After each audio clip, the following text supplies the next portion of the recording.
He's now at 7:30, saddled and struggling to pay off medical debt. It is a familiar story to millions of people across the country. Take a look at this right here. The Kaiser Family Foundation analyzed government data, and it found 1 in every 10 adults owes at least $250 in unpaid medical debt, and 3 million people owe more than $10,000. Staggering numbers to hear, especially when you consider these may be your friends, your family, or even you. They were going to start garnishing my income tax return. They garnished right around $1,600. I didn't know when it was coming off. I didn't know how much it was for. It just had tax levy every week. You saw the stories, heard our call to action, and reached out for help. South Carolinians across the Palmetto State got in touch with our Investigates team after our reporting revealed serious concerns about a program that garnishes people's tax refunds and paychecks.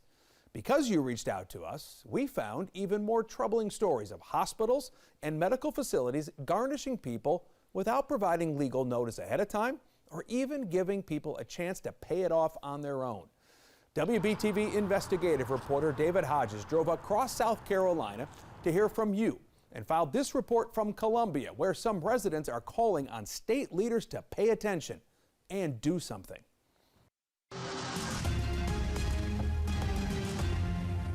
Hundreds of South Carolinians reached out to us at WBTV about having their paychecks or their tax refunds garnished for unpaid medical bills. Many times they were given no advance warning. I got a letter from the state of South Carolina saying, we sent all your money to Atrium Health. We brought you Jim Mayhew's story earlier this year. He reached out to WBTV after Atrium Health garnished his tax refund for a hospital bill he didn't know he had.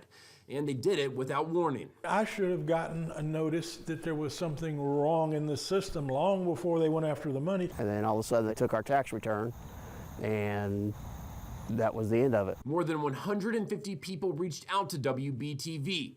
Jeff Dorsick was one of 57 who said they received no advance notice from the hospital before their tax refund or paychecks were garnished for unpaid medical bills. This advance notice to patients is required by South Carolina state law. Did you ever get anything like that? I didn't know anything about that one. The South Carolina Department of Revenue has 2 programs that allow hospitals and government agencies to garnish money from residents. Set Off allows agencies to garnish tax refunds. Gear gets them access to garnish people's wages and even file liens. There's no one hospital responsible.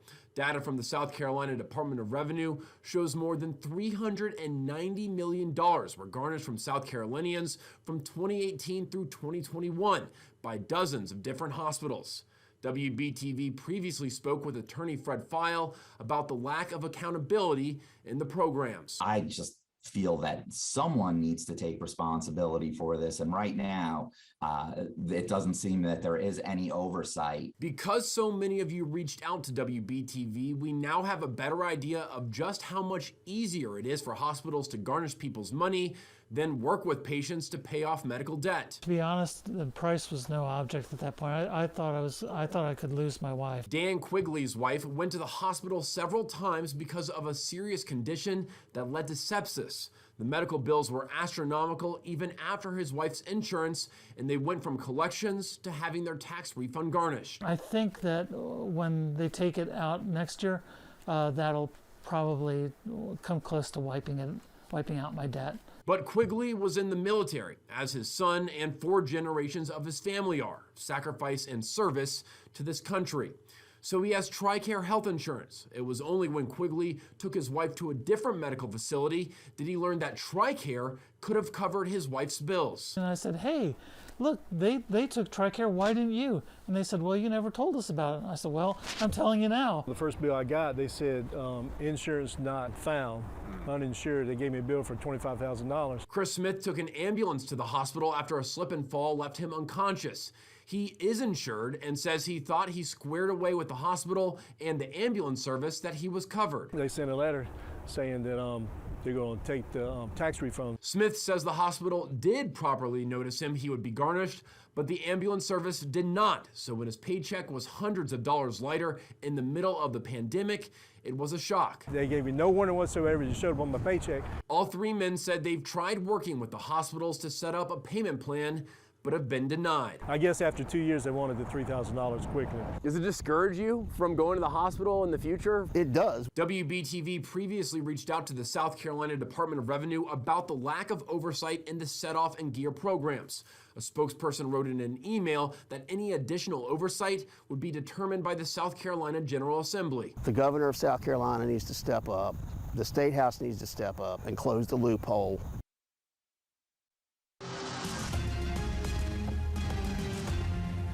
And our David Hodges joins us here in studio to talk more about this. I'm blown away by the number of people who keep reaching out to you about this story. Have you ever seen feedback like this? I don't think we've ever gotten this many emails and voicemails from people before. And it's just really interesting to me because the data shows that this is a major issue. There's more people who face bankruptcy because of medical debt than really any other reason at a personal level. But how often do you hear about it from friends, from family? We get some tips about it, but once we started telling these stories, it really seems like people were okay to reach out to us and start sharing theirs too, and boy, there are a lot of them. So what does that tell you about this story, maybe the system that we have right now? I think that people, at least what they're telling me, is they kind of felt like they were alone in this, that this was something that they were just dealing with, and when they started seeing these stories, they realized it's not just them, it might be a systemic thing. It's not just their specific hospital, which many of them thought it was. They said, oh, this is this hospital that's doing this.